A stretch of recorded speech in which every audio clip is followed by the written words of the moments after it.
Chapter 3. 106. Final Confrontation. With all of Memory Market suddenly falling into the hands of Changing Stars faction, the skirmishes happening in the halls of the Bright Castle became even more frequent and brutal. People kept killing each other, slowly painting the Hu Citadel red. And yet, it was still not enough for a winner to emerge. Nephis was always on the front lines, leading her people and slaying countless enemies with her silver blade, as if alien to the very concept of mercy. Wherever she appeared, blood flowed like a river. She had even clashed against Tessai personally, but their fearsome battle ended in a draw. Now that more than 2 weeks had passed after Gunlaug's death and the decimation of the previous order, humans were starting to suffer from the lack of food.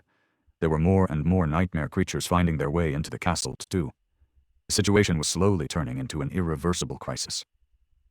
In fact, it already had. The civil war raged on, reaping human lives one after another. But it was also forging those who remained alive into much more fearsome, powerful, and hardened fighters. And then, suddenly, the status quo was finally decimated, announcing to everyone left alive in the Bright Castle that the end was drawing close. The new lord was about to take his crown, and it was not going to be the most noble or formidable of the candidates. It was going to be the most vicious. The news arrived in the stronghold of the Changing Stars faction at the darkest hour of the night. The scouts sent into the depths of the castle returned one after another, bringing with them shocking news. The castle guard had secretly launched an all-out assault on the stronghold held jointly by Gemma and Kido. The hunters were defeated, losing many of their numbers in the battle. Left without their protection, almost every artisan had been captured by the guards, while Kido herself had been killed by Tessai with his own 2 hands. After her death, Gemma and his surviving warriors had to flee. After the scouts made their report, a heavy silence settled over the stronghold. Everyone understood what was going to happen next. The faction formed by the alliance of the guards and the handmaidens had already been the most powerful of the 3. Now that all the artisans were in their hands, and most of the castle was under their control, they would be coming for Changing Star and her people next. In that silence, Nephis looked around at the pale faces of her followers and said after a long and poignant pause, "Stay strong, we will prevail." However, for the first time, her words did not seem to convince them. After a long and sleepless night, an unexpected visitor arrived in the stronghold. It was Gemma, the mighty leader of the hunters. The tall man looked very different from how he had before. His laid-back attitude was gone, replaced with dark exhaustion. His face was grim and ashen, and his light armor was torn and covered with blood. He wished to speak with Changing Star. After she arrived in front of him, Gemma offered her the services of his remaining men in the struggle against Tessai. She tilted her head and asked, her voice emotionless, "What about your ambitions? Didn't you want to become the next lord?" Gemma was silent for a long time, the fire extinguished in his eyes. Finally, he said, "I never wanted to be a lord. It was Kido's wish. Now that damn butcher, now that she's dead, I don't care about the throne anymore." He paused, a mournful shadow veiling his eyes. But then embers of scathing hatred ignited in its depths. Gemma gritted his teeth. "All I care about is to see Tessai die. If you can promise me that you'll defeat him, I and my hunters will follow you to the end." Nephis was silent for a while, considering his words. Finally, she turned away and answered, "Signal for you men to come. We have some food to share, so eat your fill. Prepare for tomorrow."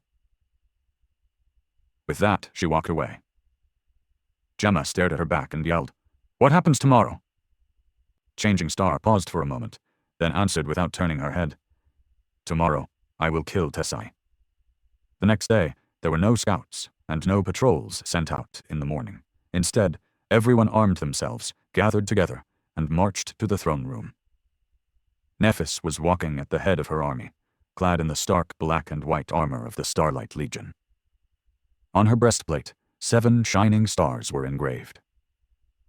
The Great Hall was just as they had left it 3 weeks ago. During that time, members of all 3 factions had gathered the bodies of their dead to give them proper burials, but the white marble floor was still painted red with blood. Tessai and his people were already waiting for them there. The morose giant was sitting on the throne, looking down from its height. In his hands there was a terrifying heavy mace, still wet from the slaughter. Sunny grimaced, noticing the difference between the two armies. Despite all their losses, there were still almost 100 guards left alive.